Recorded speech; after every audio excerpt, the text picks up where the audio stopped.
کا فرش، کبھی آسمان کی چھت، کبھی نیند آ جائے تھک جائے تو رات لے آتا ہے۔ اگر رات نہ ہوتی، میں کل سوچ رہا تھا اگر رات نہ ہوتی تو یہ پاگلوں کا جہان سارا دن محنت کرتے، انہیں نیند نہ آتی، رات ہوتی تو آرام کرتے، یہ دنیا دار تو صرف کماتے ہی رہتے، انہیں احساس نہ ہوتا۔ ابھی بعض لوگ ایسے ہیں کہ وہ راتوں کو محنت کرتے ہیں، دن کو جاگتے ہیں، حالانکہ دن کمائی کے لیے بنایا تھا، رات آرام کے لیے بنائی تھی۔ تو یہ اللہ کا کتنا کرم ہے، تھک جاتے ہیں، تھکاوٹ ہوتی ہے، نیند آ جاتی ہے، رات آ جاتی ہے، صبح ہو جاتی ہے، یہ میرے اندر کی ایک محبت کا ایک انداز ہے۔ پھر دوسری جگہ اللہ تعالیٰ خود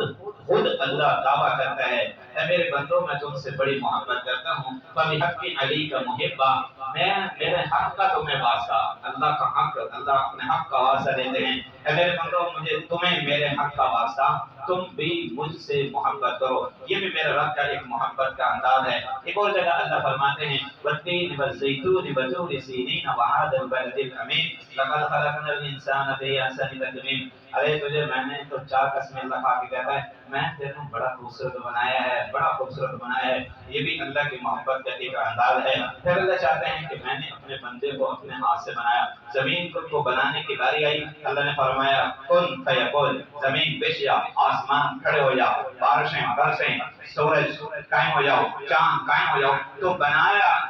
حکم دیا کن فیکون۔ جب بندے کی باری ہے یہ نہیں کہا کہ بن جا، اپنے دست قدرت سے اللہ نے اپنے بندوں کو بنایا ہے۔ اللہ نے جس کو اپنے ہاتھوں سے بنایا ہو، اب بتاؤ اس سے کتنا پیار ہوگا۔ ہم کوئی چیز خریدتے ہیں نا، ہمارا اس پہ تھوڑا سا پیسہ لگتا ہے، پیسہ ہم نے محنت اور مشقت کے ساتھ کمایا ہوتا ہے، اس چیز کے ٹوٹنے پر ایک گلاس ہی لے لی، 30 40 50 روپے کا گلاس ہے، جو کہ محنت کے ساتھ پیسہ آیا تھا، جب وہ گلاس ٹوٹ جاتا ہے، کسی بچے سے ٹوٹ جاتا ہے تو ہم بچے سے ناراض ہوتے ہیں، اسے چھڑکتے ہیں، ڈانٹتے ہیں اور اسے کہتے ہیں تجھے نہیں پتا تو نے گلاس توڑ دیا، کتنی مشقت سے، یعنی دل کو ٹھیس پہنچتی ہے، تھوڑا سا نقصان ہو جائے دل کو ٹھیس پہنچتی ہے کہ یہ نقصان کیوں ہو گیا۔ عزیز محترم بھائیو، اللہ نے اپنے بندے کو دست قدرت سے بنایا۔ اب میرا رب یہ چاہتا ہے کہ میرے بندے بالکل بھی جہنم میں نہ جائیں۔ پھر اللہ نے 1,24,000 انبیاء کا سلسلہ جاری فرمایا اور آخر میں اپنے امام الانبیاء حضرت محمد رسول اللہ صلی اللہ علیہ وسلم کو دنیا میں بھیجا، اور یہ مقدس کتاب اللہ تعالیٰ نے اپنے پیارے حبیب پر اتاری، اور لے کر آنے والا بھی بڑا مقدس فرشتہ تھا۔ یہ سردار الانبیاء ہیں، وہ سردار ملائکہ ہیں، اور یہ کتاب سردار الکتب ہے۔ یہ ساری کتابوں میں سب سے سردار کتاب ہے، سچے اور سچے کتاب ہے، شروع سے لے کر آخر تک ایک ایک حرف، ایک ایک نقطہ، ایک زبر پیش، اللہ کی قسم ہمارا اس پر ایمان ہے، شروع سے لے کر آخر تک پوری کتاب پر ہم ایمان لے کر آئے ہیں۔ تو اس میں اللہ تعالیٰ نے ایک سورت میں نے جو آپ کے سامنے تلاوت کی ہے، اس میں بھی میرا اللہ ہمیں بڑے خوبصورت انداز میں سمجھانا چاہتا ہے، میرے بندو موت حق چیز ہے، آنے والی ہے، لیکن اگر تم اس قاعدے قانون کے مطابق زندگی گزارو گے، اللہ کہتا ہے ہمیں بڑی خوشی ہوگی، دنیا بھی تمہاری ہے، عقبہ بھی تمہاری ہے، ہم نے دنیا سے کیا لینا، یہ زمین آسمان سے، یہ جنت، یہ سب میں نے تمہارے لیے بنائی ہے۔ اب اللہ اپنے بندوں کو سمجھانا چاہتے ہیں۔ مجھے کبھی کبھی خیال آتا ہے کہ یہ سورت پڑھنے کے بعد مجھے خیال ہے کہ یہ انداز اللہ نے اتنا خوبصورت اپنایا اپنے بندوں کو سمجھانے کا، ایسے لگتا ہے کہ جیسے اللہ اپنے بندوں کو نا کندھے سے پکڑ کے دیکھ میرا بندہ، دیکھ میرا بندہ، پھر صرف اتنی بات نہیں بلکہ ایک پوری قسموں کی لسٹ تیار کی، والشمس وضحاها والقمر اذا تلاها والنهار اذا جلاها والليل اذا يغشاها والسماء وما بناها والارض وما طحاها ونفس وما سواها۔ یہ 7 قسمیں، 7۔ ومن اصدق من اللہ قیلا، اللہ سے بڑا سچا کون ہے؟ وہ سچوں کا سچا ہے، اسے قسم اٹھانے کی ضرورت نہیں ہے، قسم اٹھانے کی ضرورت اللہ کو نہیں ہے، لیکن اپنے بندے کو سمجھانے کے لیے کہ میرا بندہ اب تو مان جا، والشمس وضحاها، میرے بندے مجھے سورج کی قسم، سورج کی شعاؤں کی قسم، اب تو مان جا، اب تو ہماری مان جا، والسماء، پھر آگے کہتا ہے والسماء وما بناها والشمس وضحاها والقمر اذا تلاها، میرے بندے مجھے چاند کی قسم، چاند کی کرنوں کی قسم، اب تو مان جانا میری بات، جو میں بات کہنا چاہ رہا ہوں میری بات کو پلے باندھ لے۔ پھر تیسری قسم کہتا ہے والنہار اذا جلاها، میرے بندے مجھے دن کی قسم اور دن کے اجالے کی قسم، میری بات تو مان لے، اچھا رہے گا۔ جیسے نا مچھلی نے نا پانی میں، سمندر میں نا، تو بڑی مچھلی نے چھوٹی مچھلیوں کا اجتماع کیا، چھوٹی مچھلیوں کو سمجھانے لگی دیکھو تم بچیاں ہو، تم چھوٹی ہو، تمہاری بات پلے باندھ لو، یہاں ایک شکاری آتے ہیں اور وہ رسی ڈالتے ہیں، اس میں کنڈے ڈالتے ہیں اور گوشت کے ٹکڑے کی تمہیں لالچ دیں گے اور وہ پھر ایسے پانی میں پھینک دیتے ہیں۔ اگر تم اس گوشت کے ٹکڑے کی طرف لپکی اور اسے پکڑنے لگی تو وہ کنڈی تمہارے حلق میں اڑ جائے گی، پھر وہ تمہیں باہر نکالیں گے، باہر نکال کر تمہیں تمہارے اوپر سے چمڑی ادھیڑیں گے، پھر تمہارے ٹکڑے کریں گے، ٹکڑے کرنے کے بعد تمہارے اندر وہ لوہے کی سیخیں ڈالیں گے، پھر ایک آگ جلائی جائے گی، اس آگ میں تمہیں رکھا جائے گا، پھر تم بھون جاؤ گی، جل جاؤ گی، پھر وہ تمہیں نوچ نوچ کے کھائیں گے۔ مچھلیوں نے، چھوٹی مچھلیوں نے آپس میں مشورہ کیا، یہ بڑی مچھلی ہمیں بیوقوف بنا کر خود یہ سارا گوشت ہڑپ کرنا چاہتی ہے۔ بات سمجھ نہ آئی؟ اب سارے علماء سمجھاتے ہیں، یہ اللہ سمجھا رہے ہیں، بندے پھر کہتے ہیں جی کہاں؟ ایک بندہ آیا اللہ کے رسول کے بعد، سائل بعذاب واقع، کہتا ہے یہ جو تم عذاب کی باتیں کرتے ہو، یہ کہاں لکھا ہوا ہے کہ عذاب آئے گا؟ یہ کس عذاب سے ہمیں ڈراتے ہو؟ کیا دوسری جگہ اللہ تعالیٰ ارشاد فرماتے ہیں کہ ارأیت الذی یکذب بالدین، ارأیت الذی یکذب بالدین، کیا تم نے دیکھا ایسے بندے کو کہ جو آ کر کہتا ہے ارأیت الذی یکذب بالدین، جو دین کو آ کر جھٹلاتا ہے، دین کو۔ اصل میں کچھ کافر لوگ ایسے تھے نا، کچھ کافر لوگ زندی بھی تھے، اناد پرست بھی تھے، اور ٹھیک قسم کے لوگ تھے، ٹھیک قسم کسان۔ ان میں سے ایک ابو جہل ہے، ابو لہب ہے، امیہ ہے، عبداللہ بن ابی سلول ہیں، ایک ان میں سے تھا نضر بن حارث۔ یہ نضر بن حارث آیا نا اللہ کے رسول کے پاس، مجلس لگی، صحابہ تشریف فرمائے، آ کر کہنے لگا کس عذاب سے ہمیں ڈرا،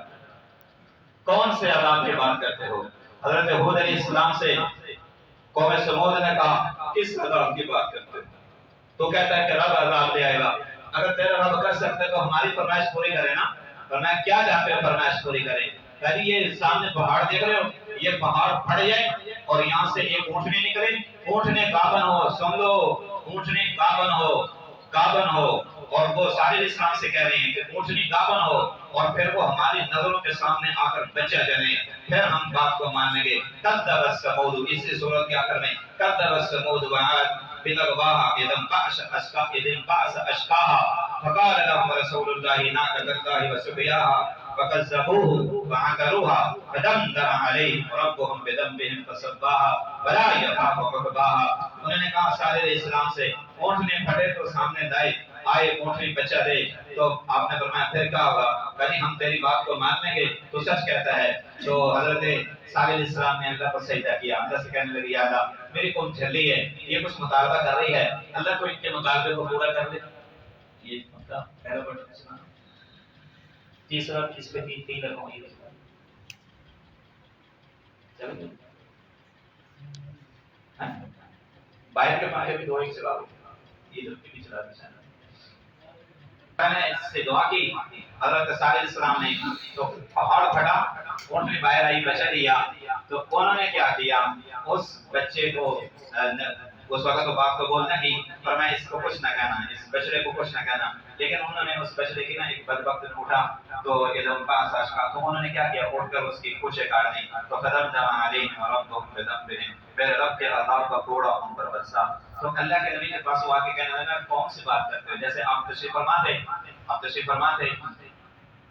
چلو واپس لاتے ہیں، وہ کہنے لگا جی کوئی اگر تو سچا ہے تو عذاب لے کر آ۔ تو اللہ نے کہا اگر پوری صورت معارج بڑی عجب قسم کے عذاب کے بارے میں نے صبح درس میں بھی بیان کیا، تو یہ اللہ تعالیٰ سمجھا رہے ہیں، اللہ تعالیٰ ہمیں سمجھا رہے ہیں۔ نبی نے اپنے قوموں کو سمجھایا، انہوں نے جی ایسے کہہ رہے ہیں، آج تبلیغ میں دروازہ بجا کے سمجھاتے ہیں، علماء کرام، اولیاء اللہ کرام لوگوں کو سمجھاتے ہیں، کہتے ہیں دیکھی جائے گی جو ہوگا۔ تو وہ مچھلی نے کہا دیکھو میری بات مان لینا، انہوں نے کہا یہ مچھلی خود گوشت کھانا چاہتی ہے، ہمیں دھوکہ دے رہی ہے، ہمیں دھوکہ دیتی ہے۔ تو جب ایک دم شکاری آیا، اس نے جو گوشت کا ٹکڑا ڈالا رسی باندھ کر، تو وہ جناب مچھلی جو چلی، اس نے جو گوشت کو ایسے پکڑنا چاہا، کنڈی وہ حلق میں اڑ گئی، اس نے مچھلی کو، اب حلق میں جو اڑی نا، فوراً اگلی بات ساری سمجھ آ گئی۔ جب موت کا جھٹکا لگے گا نا، جب موت کا جھٹکا لگے گا، تو انہوں نے کہا آمنت برب موسیٰ وہارون، موت کا جھٹکا لگا نا، فرشتے نے دکھے، لیکن انہوں نے کہا آمنت برب موسیٰ، بات سمجھ آ گئی نا۔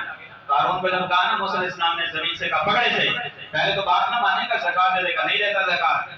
محنت سے کمایا ہے، غریبوں کے لیے تھوڑی کمایا ہے، اب پکڑے سے، اب جب پکڑا نا تو کہنے لگا تم معاف کر دے، معاف کر دے، اب پتا نا کہ پکڑ لیا، پکڑ آ جائے پھر پچھتاوے کیا فائدہ جب چڑیاں چگ گئی تھے۔ پہلے ہوش نہ آیا، پہلے ہوش نہ آیا کہ روزانہ اذان ہوتی تھی، تجھے خیال نہ آیا، تجھے احکامات نظر نہ آئے، تجھے نہیں پتا تھا کہ معاشرت کیسے ہونی چاہیے، نہیں پتا تھا کہ اخلاق کیسے ہوتے ہیں، نہیں پتا کہ زبان کا استعمال کیسے کرتے ہیں، تجھے نہیں پتا کہ توڑ پہ اترادو کیسا ہونا چاہیے، تجھے نہیں پتا کہ غیبت سننی کرنی یہ کیا ہے، تجھے نہیں پتا کہ سود کا کاروبار کیا ہوتا ہے، تجھے نہیں پتا کہ حرام کھائیں گے تو اس کی کتنی بڑی پکڑ ہے، تجھے نہیں پتا، تو نہیں جانتا تھا کہ غریبوں کے تیرے مال پر کیا حق ہیں، کیا تجھے غریبوں کا درد دکھ نظر نہیں آتا تھا؟